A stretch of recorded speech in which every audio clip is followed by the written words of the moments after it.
Hey everybody, welcome back to our channel. In today's video, the true crime case that we are going to be talking about is the story of former Carolina Panthers football player RAE CARRUTH and the terrible murder of his girlfriend CHERICA Adams. I'm sure a lot of people who have found this video will know a lot more about RAE CARRUTH than I know or than I ever care to know. But I'm going to tell you what little bit I do know about CHERICA Adams and her family, things that I have learned through the internet and through the inspiring story of what became of her son, who is currently being raised by his grandmother, CHERICA's mom. CHERICA Adams is currently resting in peace in this beautiful memorial garden in Mint Hill, North Carolina, which is just outside of Charlotte. I'm here on a Sunday to film this video for you, and let me tell you, it is so peaceful and beautiful in this cemetery today. There's birds singing, there's flowers blooming, there's actually very few people here, and I think this is, if you have to rest in peace, this is a gorgeous place to do so. CHERICA Adams was a vibrant and ambitious young woman from Charlotte, North Carolina. Born on June 17, 1975, she grew up in this city and was well known for her outgoing personality and her positive outlook on life. Her mother, Sandra Adams, was inspired to name her CHERICA for two reasons. One, because she loved the sound of the word Eureka, but she did not want her daughter to be associated with the popular brand of vacuum cleaners, and also because Sandra loved the music of Cher. The mesh of Cher plus Eureka created the perfect name for her daughter. In the late 1990s, CHERICA was working as an exotic dancer and trying to establish herself in the real estate industry. When she found herself pregnant with her boyfriend's baby, she played jazz music, Beethoven, and Bach for him, and also read stories to him. She had a passion for life and was determined to build a successful future for herself and for the little family that she dreamed of having. RAE CARRUTH was born Ray Lamar Wiggins on January 20, 1974 in Sacramento, California, and at some point he changed his surname to that of his stepfather, Samuel CARRUTH. Ray grew up in a challenging environment, but his athletic talent became apparent very early on, particularly in football. CARRUTH excelled as a wide receiver in high school and earned a scholarship to the University of Colorado, where he made a name for himself as a star wide receiver for the Buffaloes. Ray was known for his speed, agility, and ability to make big plays. His college career peaked in 1996 when he earned first-team All-American honors and showcased his potential for a successful career in the NFL. RAE CARRUTH was drafted by the Carolina Panthers in 1997 in the first round as the 27th pick, making him one of the most promising young talents for the NFL. His rookie season was promising. He caught 44 passes for 545 yards and 4 touchdowns, quickly establishing himself as a key contributor for the Panthers. However, his NFL career was marred by injuries and inconsistency. In the 1998 season, he suffered a broken foot that limited his playing time and impact on the field. The Panthers still viewed him as a valuable asset and hoped he would quickly bounce back. However, in 1999, CARRUTH's career was at a crossroads. His performance on the field was underwhelming, and his off-field life was becoming increasingly troubled. The once promising wide receiver found himself facing a future far different from the one he had envisioned when he first joined the NFL.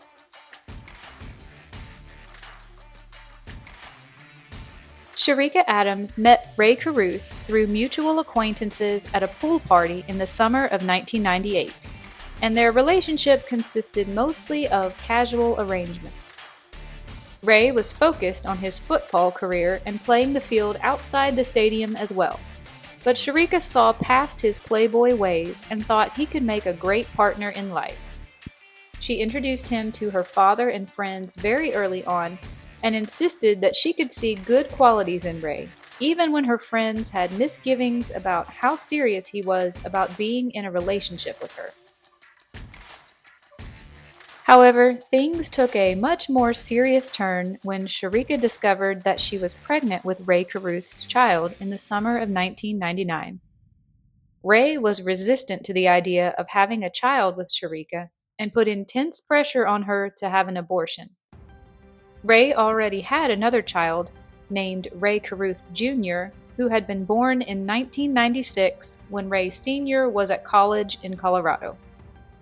His relationship with his first child's mother was brief, and RAE initially denied paternity, leading to a legal battle during which a paternity test confirmed that RAE Jr. was his son, and he was ultimately ordered to pay child support of $5,000 a month.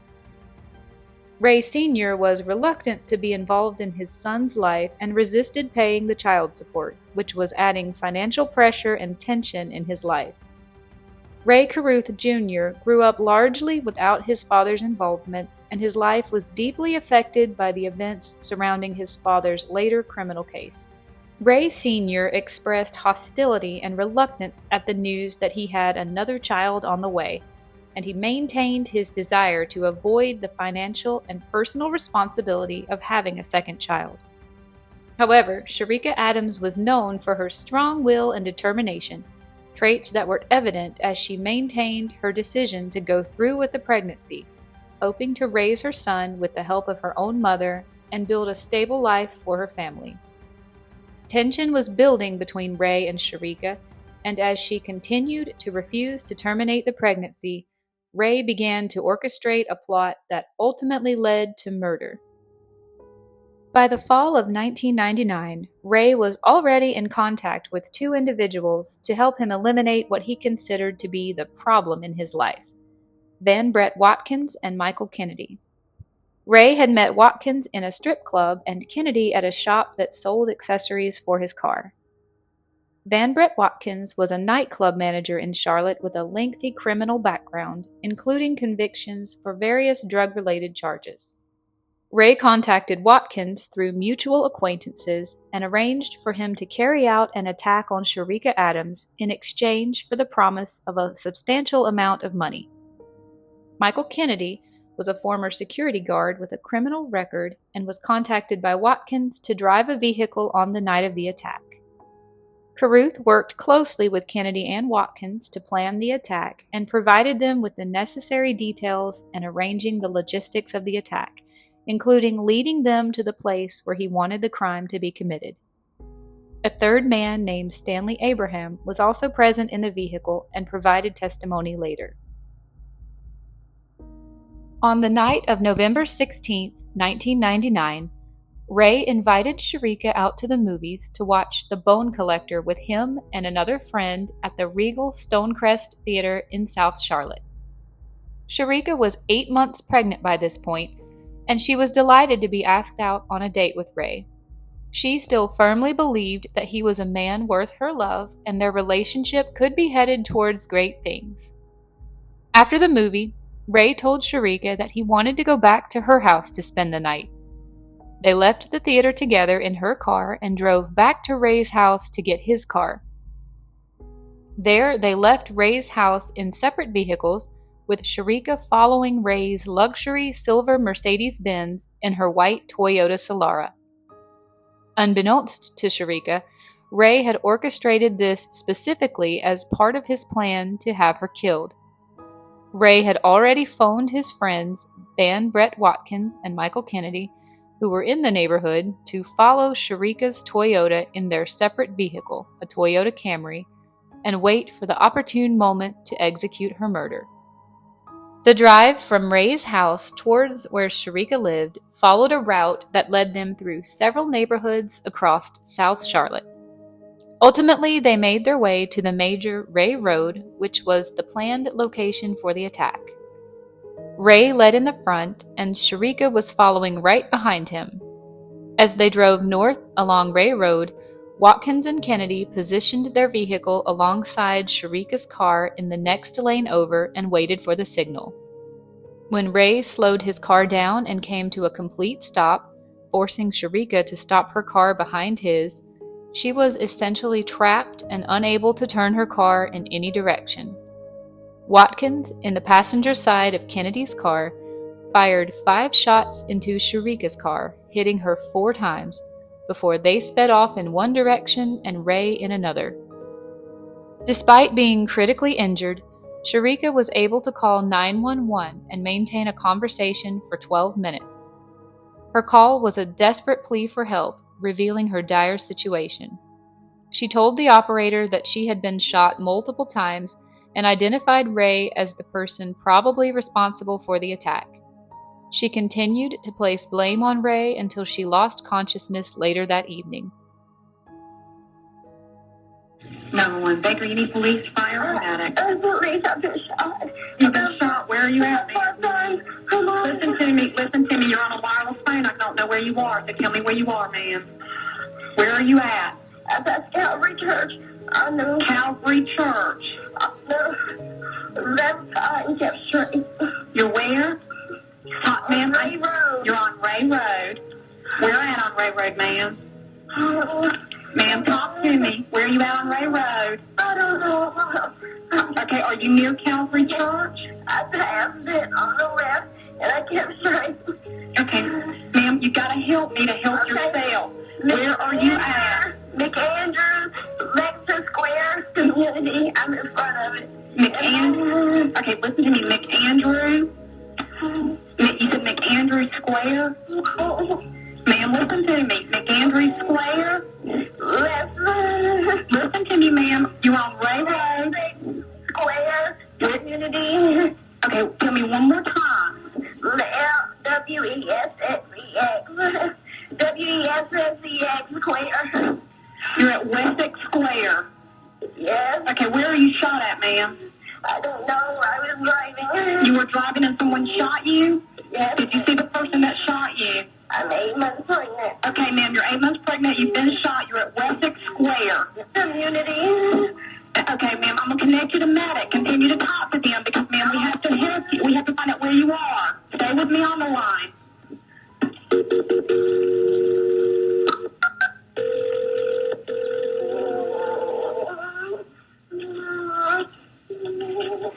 Ma'am, stay with me. Stay with me. Keep talking to me, ma'am. Medic, she's been shot. She's pregnant. All I can get out of her is Wessex Square. CHERICA was rushed to the hospital in Charlotte, which at the time was called Carolina's Medical Center and is today called Atrium Health Carolina's Medical Center. She was in critical condition but conscious when she arrived. Her son, Chancellor Lee Adams, was delivered prematurely via emergency C-section as a result of the shooting. He survived but was born with severe health issues, including cerebral palsy and other disabilities due to the prolonged period without oxygen that caused significant neurological damage to his brain. After the shooting, RAE CARRUTH had quickly fled the scene, abandoning CHERICA and their unborn son. CHERICA's mother, Chandra, made many desperate, unanswered calls to RAE from the hospital to try to let him know what had happened to CHERICA. She was unaware that he was involved in the attack. RAE eventually made a very brief appearance at the hospital, accompanied by another woman. RAE demanded to see his son and take a photo of him.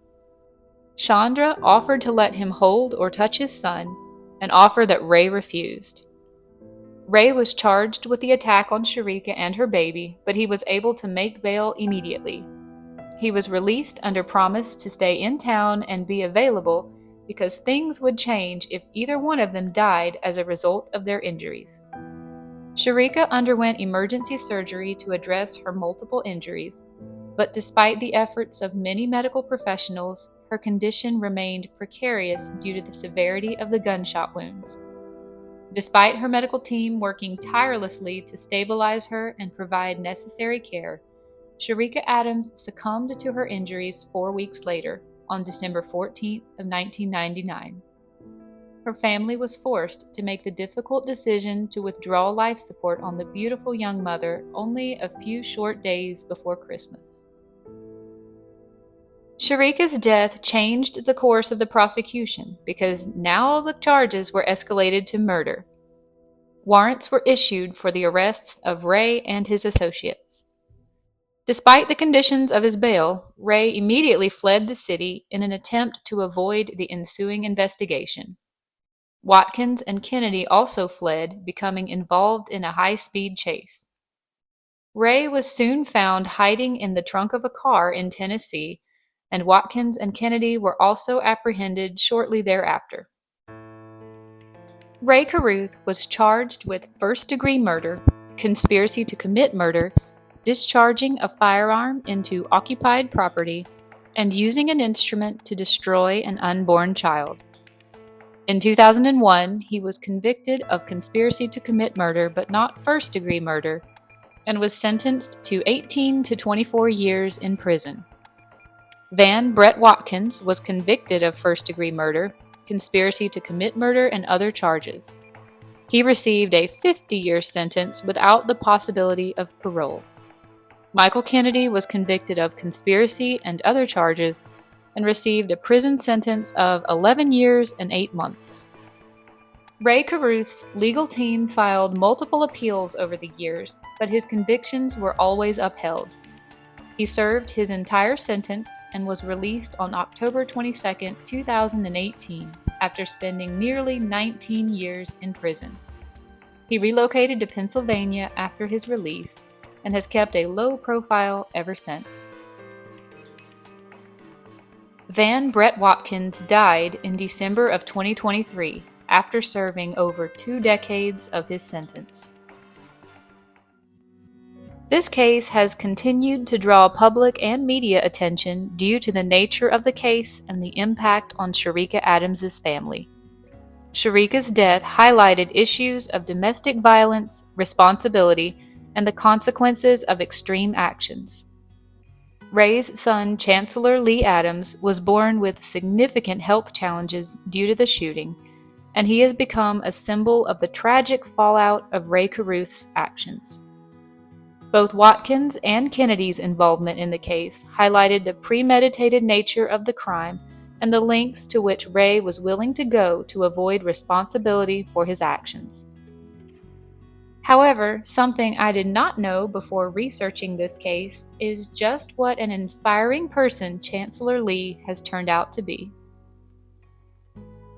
Since his birth on November 16, 1999, Chancellor Lee Adams has been raised by CHERICA's mother, Sandra Adams, who has been his primary caregiver and advocate. Despite the difficulties he has had to face with his medical conditions, Chancellor has shown remarkable resilience. Sandra has worked tirelessly to ensure that he receives the best possible support and opportunities that are required for his conditions, and he has garnered significant public sympathy and support over the years.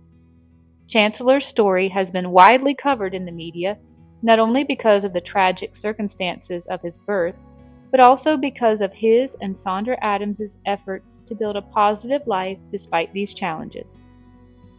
I've linked many articles and videos below if you would like to watch more of their inspiring testimony of resilience, love, and forgiveness.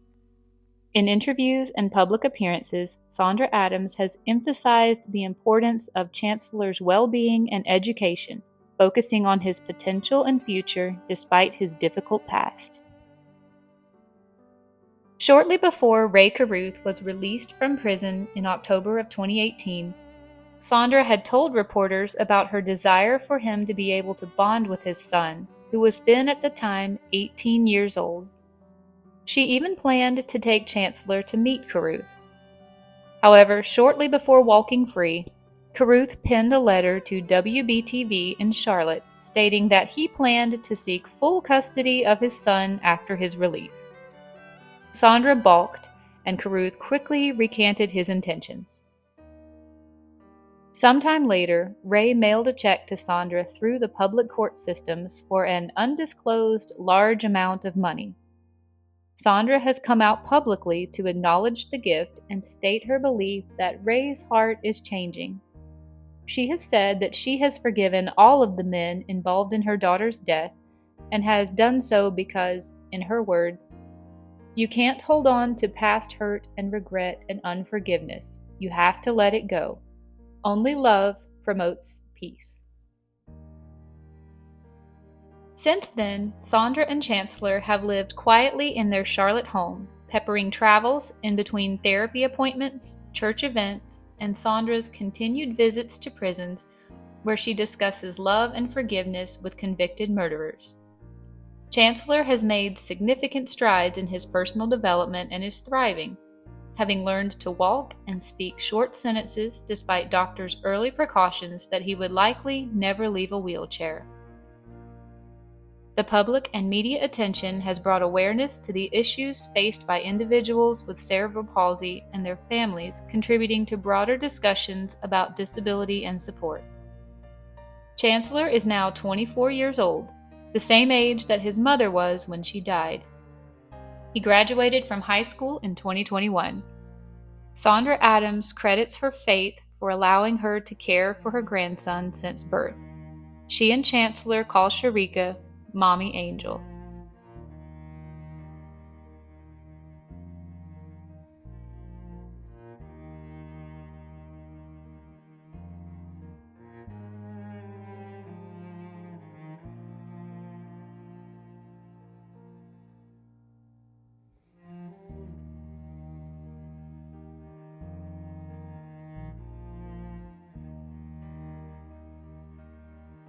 Well, I hope you've enjoyed this video. I've told you everything that I know about this case. It is one of the few videos coming out this month that is not actively ongoing. RAE CARRUTH has served his time and been released from prison, but I still think this story is an interesting one. It's a terrible one. I felt like it was worth bringing to our channel and sharing. I remember when this happened. I was only 13 or 14 years old at the time. And I thought, what a beautiful young girl. It's just so sad that she was mixed up with the wrong person. All right, everyone. I'll see you another day in another adventure. Thank you for watching.